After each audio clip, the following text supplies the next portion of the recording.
Ça me permet de rebondir. Hem, d'une part, j'aimerais bien que vous puissiez revenir juste brièvement sur, l'affaire, Georgescu qui évidemment a été quelque chose, d'important avec de nouveau beaucoup de gens qui se sont posés des questions sur la décision, de la plus haute cour roumaine, à savoir est-ce que c'était, comme le disaient les militants de monsieur Georgescu, est-ce que c'est une forme heu, d'action antidémocratique ou bien alors est-ce qu'au contraire c'est comme disent je pense la majorité des Roumains, en tout cas le gouvernement, est-ce que c'est au contraire, le paradoxe de la tolérance souligné par Karl Popper qui est de dire: Mmh «Ben, mh. on Mmh. ne peut pas tolérer les Non, intolérances, voilà, sinon bah, c'est la fin de la démocratie». Donc on aimerait bien avoir votre avis sur ce sujet, si vous pouvez le donner. Et puis, donc parallèlement, vous avez écrit sur l'évolution de la pensée politique roumaine et les transitions démocratiques et nous souhaiterions savoir ce que vous pensez des enseignements que la Roumanie peut offrir aux pays en quête de démocratisation mmh. aujourd'hui. Mmh. Bon, tout d'abord, Georgescu. Georgescu, enfin bon, si vraiment, comment dirais-je, je suis toujours, étonné de voir, combien ce nom est devenu, comment dirais-je, connu. Parce que c'est un personnage, extrêmement étrange et donc, on est à une époque où, les vedettes ne sont plus des vedettes, enfin des grands champions sportifs ou des grands talents musicaux, c'est aussi des fous. Enfin des gens qui, par exemple, comme ce monsieur, nous explique qu'il, communique par télépathie avec les princes roumains du XVe siècle et quelqu'un qui dit cela devient populaire. Donc ça, pour moi, formé dans un certain esprit libéral, c'est, quand même, assez étonnant. Ça, c'est la première chose. Deuxièmement, il faut dire que ce monsieur Georgescu, c'était quelqu'un qui, comme, les stars sur TikTok ou sur d'autres, comment dirais-je? Social media, comme on dit, était totalement inconnu, ou presque inconnu. Donc, il est l'un des 14 candidats qui se présentent aux élections présidentielles en Roumanie en novembre 2024. Sur ces 14 personnes, 7 étaient relativement connues, c'est-à-dire des personnes qui avaient fait une carrière publique, sinon politique, hein, avec des mandats, avec des fonctions au niveau gouvernemental, etc. Et puis, il y avait 7 autres qui étaient presque totalement inconnus. Mais on a comme ça, dans toutes les élections, vous savez, on profite un peu pour faire monter sa notoriété. Et donc, bon, il se trouve que moi, je connaissais le monsieur parce que je me suis occupé ces derniers temps euh, et- d'un sujet qui est le sujet des idées politiques façonnées dans l'après 89 et j'ai essayé de couvrir un peu tout. Ce que les hommes politiques, les journalistes, les universitaires, les fous furieux ont écrit sur la politique, hein. Et donc, je suis tombé aussi sur ses écrits. Et donc, j'ai découvert, par exemple, qu'en 2014, il faisait l'éloge de Poutine comme l'homme providentiel et l'homme qui va sauver l'Europe, le christianisme, le monde. Et quelqu'un qui disait également qu'il n'y a pas de guerre en Ukraine. Je vous rappelle qu'en 2014, la Russie était déjà en Crimée pour l'occuper, dans les deux régions à l'est de l'Ukraine, en Lugansk et Donetsk. Et donc, ce monsieur Georgescu disait déjà en 2014 que la guerre de l'Ukraine n'existe pas et que Poutine, c'est un héros de la paix qui empêche tout conflit dans le monde. Donc, c'est quelqu'un qui n'a pas un rapport à la réalité, enfin, qui ne voit pas les choses les plus élémentaires, c'est-à-dire qu'il y a un agresseur qui s'appelle la Russie et qu'il y a un pays agressé qui s'appelle l'Ukraine. D'ailleurs, il considérait, tout comme le mage de Kremlin, il considérait que l'Ukraine est un État fictif et que non seulement la guerre n'existe pas, mais que l'Ukraine elle-même n'existe pas. Et donc, ce monsieur, et ça c'est le troisième point que je veux faire, ce monsieur devient de quelqu'un presque inconnu, il avait moins de 5% de notoriété au moment du début de la campagne électorale, c'est lui qui gagne le premier tour avec 2 millions de voix, ce qui représente, il faut dire aussi, 10% du total de l'électorat. On a une participation de 50%. Donc lui, il a eu 22% sur cet électorat qui s'est présenté. Et donc, on a essayé de comprendre. Hein, la question qu'on s'est posée, enfin, que se sont posées la plupart des Roumains, le soir des élections, c'est mais c'est qui Georgescu? C'est qui? Enfin, vous savez, et c'est étonnant. Aux États-Unis, vous connaissez non seulement les candidats qui se confrontent, mais toute la galerie des personnalités qui se présentent dans les primaires. Enfin, vous savez tout sur enfin, une bonne dizaine, une bonne vingtaine de candidats qui rêvent d'être un jour président de la République. Et donc, vous n'aurez jamais, ou en France ou ailleurs, où les compétitions présidentielles sont importantes, vous n'avez jamais la possibilité de voir un inconnu qui sort premier. Donc, ça vous interpelle. Et alors, non, la question s'est posée, et puis on a découvert que ce monsieur, c'était non simplement quelqu'un de très spécial, comme je viens de le suggérer, mais que c'est quelqu'un bien aimé à Moscou.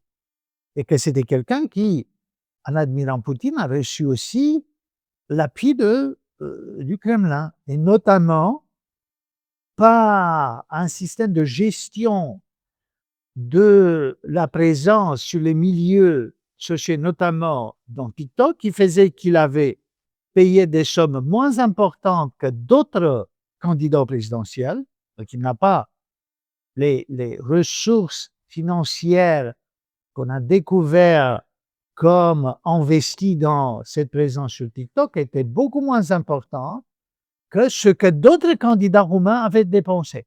En dépit de cela, l'algorithme lui a permis d'être 1000 fois plus exposé que les autres candidats.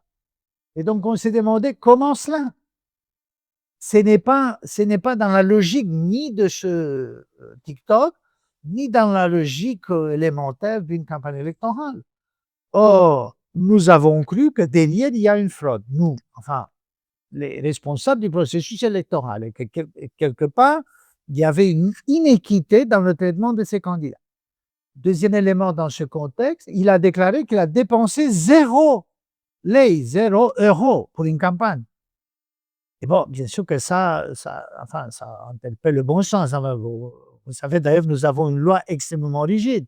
Une loi qui vous demande que si vous allez de Bucarest à Cluj, vous devez enregistrer comme coût de campagne l'essence que vous avez payée, les petits boissons que vous buvez en route, le dîner que vous offrez, le micro que vous utilisez pour vous adresser à la salle, le coût d'une salle louée, etc. Donc, on a une loi qui vous demande d'enregistrer les coûts, et donc, il dit 0. Et donc, c'est bien sûr que ça a mis en question sa candidature.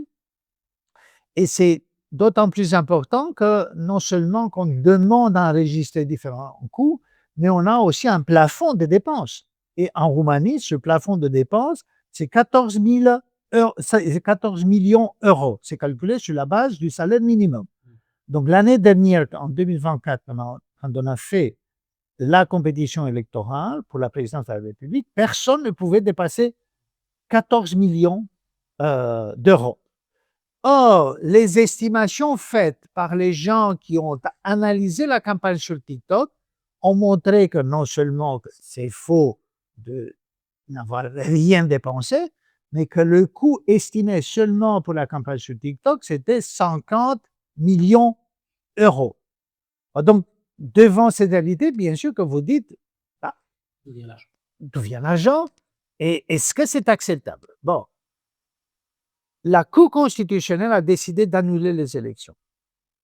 Parce que la fraude était terrible. Il faut dire que dans notre histoire électorale, c'est la première fois qu'on a quelque chose comme ça. Nous avons commencé le vote chez nous, dans les pays roumains, dans les principautés roumaines, et puis dans ce qui s'appelle la Roumanie, en 1831. Donc on a quand même une histoire assez longue. Jamais on n'a annulé des élections. Donc pour nous, c'était quelque chose d'exceptionnel. Mais on était vraiment interpellés par ces dépenses extraordinaires, par cet écran qui a bloqué comment dirais-je, dans un premier moment, l'explication de ce succès.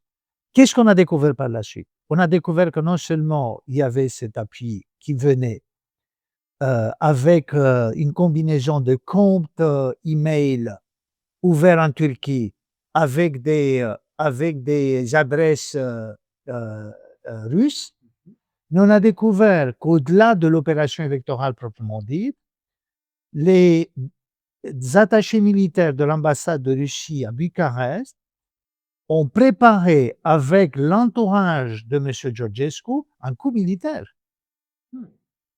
Donc, il y a maintenant des enquêtes qui sont déroulées par les parquets militaires qui essaient de voir combien de personnes ont été impliquées. Mais on a découvert déjà des armes, tout un arsenal, qui a été sous la main d'un proche collaborateur, bras droit de M. Georgescu, un certain M. Potra, qui avait fait l'office de mercenaire pour différentes opérations en Afrique, en travaillant avec les milices Wagner, qui sont bien connues, et donc qui était en relation avec les 2 attachés militaires de l'ambassade de Russie à Bucarest. Ces 2 attachés militaires ont été déjà expulsés, comme persona non grata. Donc, on est en train de voir non seulement la face politique et financière de l'affaire, mais aussi le coût militaire qui était derrière cette opération. D'ailleurs, ce qui est important, c'est que maintenant, le service de renseignement extérieur de la Russie a ouvertement affiché son soutien pour M. Georgescu. Le porte-parole Peskov à son tour fait des commentaires, s'est positionné par rapport à la situation en Roumanie. Heureusement, nos institutions ont pris cela très au sérieux en mettant ensemble tous ces éléments. Et il y a 24 heures, M. Georgescu a été interdit définitivement des candidatures parce que le raisonnement de la Cour constitutionnelle, vous savez, c'était simple. Quelqu'un qui est capable de faire toutes ces choses-là, c'est quelqu'un qui affiche explicitement la volonté de ne pas respecter la Constitution et de ne pas respecter, j'ajouterais, le cadre démocratique. Vous savez, la principale promesse de M. Georgescu, au-delà du bonheur universel, c'était d'interdire les partis politiques. Lui, il dit, si vous me faites président, je vais interdire tous les partis politiques. Donc bon, comment imaginer cela? Donc enfin, c'est difficile de tirer à partir d'ici des conclusions plus générales sur nos transitions, parce que vous me demandez également quelles sont les conclusions sur la transition. C'est quelque chose qui je dirais seulement ça. Pardon de vous interrompre Pardon. juste un instant, mais effectivement, donc la deuxième partie de la question, Oui. c'était sur la transition démocratique. Et ce qui est marquant, c'est qu'en tout cas, vous me dites hein, si je me trompe, mais moi j'ai lu dans les journaux qu'aujourd'hui, il y avait quand même 40% de l'électorat roumain qui disaient qu'ils étaient d'une certaine manière en soutien ou pensaient voter pour le candidat Georgescu, ce qui paraît énorme. Non, c'est faux ça. D'accord. Donc, je répète, il a eu 22%. Depuis, il n'y a pas eu des sondages qui soient réalisés. Ce sont en fait des messages qui viennent de son propre camp et qui essayaient d'argumenter le fait qu'il est vraiment la personnalité la plus populaire. Mais comment dire, c'est une rhétorique qui voulait tout simplement enflammer les gens, les faire venir dans la rue. Les discours de ce M. Georgescu et de ses compagnons, c'était « venez dans la rue, il faut se faire avec nos armes justice ». M. Potra, dont j'ai déjà dit un mot, ce responsable du mercenariat roumain en Afrique, a demandé carrément aux gens de sortir avec n'importe quel outil de bataille, armes, y compris des armes de feu. Il a fait appel aussi à l'armée roumaine de se révolter contre le régime. Donc on est vraiment dans une logique comment dirais-je, de renversement du régime. C'est tout simplement ça. Bon, on discute à un moment où les choses se sont calmées tout de même. Il y a eu quelques poches, dizaines, voire quelques centaines de personnes qui sont allées aussi dans la rue pour jeter des pierres sur les bâtiments du bureau électoral central, de la Cour constitutionnelle. Mais bon, c'est vraiment extrêmement marginal cela. Et je crois qu'on pourra récupérer, revenir à un déroulement plus démocratique des choses, hein. Donc quels enseignements la Roumanie peut offrir au pays en quête de légitimation? Écoutez, c'est compliqué. Pour longtemps, on était le mauvais élève de la classe, la Roumanie, hein. Donc, on a fait l'alternance seulement en 97, l'alternance démocratique, qui était le test principal de la transition politique. Puis bon, on est entré en Europe avec les Bulgares en 2007, les autres pays ex-communistes, y compris la Slovénie, une partie de l'ex-Yougoslavie sont entrés en 2004. Donc, on a toujours, enfin, pour longtemps, on a considéré la Roumanie le mauvais élève de la classe, hein. Bon, ces derniers temps, je veux dire, les dernières années, avec les dérapages hongrois et polonais qui sont connus, les frères Kaczynski et puis Orban Viktor en Hongrie, Kaczynski en Pologne, la Roumanie faisait plutôt de figure stable, prévisible. Donc, on avait un peu changé d'image, hein, considérant que finalement, c'est pas tellement mauvais. Bon, ce coup qui est préparé par les Russes à l'automne 2024 a de nouveau déstabilisé la situation. Et pour un moment, la plupart des Roumains étaient inquiets, hein. J'ai vu cette inquiétude. Enfin, ça a stimulé la mémoire des années 90, les incursions des mineurs chez Bucarest, la venue des mineurs. Donc, une certaine, comment dirais-je, une certaine violence au niveau social, mais je trouve que c'est un épisode qui combine d'un côté le refus, comment dirais-je, d'une certaine politique faite par les partis au gouvernement. On a deux grands partis, les sociaux-démocrates et le Parti national-libéral, qui ont fait beaucoup de choses importantes pour le pays, mais qui ont fait aussi des grosses erreurs. Il y a beaucoup de corruption à ce niveau-là. Donc, un certain mécontentement qui vient du fait qu'il y a plus d'alternance politique depuis un moment, que le jeu est quand même fermé. Corruption, disparité sociale aussi. Et donc, cela a permis justement à la Russie d'essayer ce coup, hein. Moi, je suis très content de voir tout de même qu'on a résisté à cela. On a découvert ce qui était mauvais et puis les institutions ont fait leur boulot. Donc, je trouve que la principale leçon, c'est que la transition est compliquée, qu'il y a toujours des renversements possibles, des progrès, mais aussi des regrets. Il n'y a pas une route obligée, donc ni vers le paradis, ni vers l'enfer.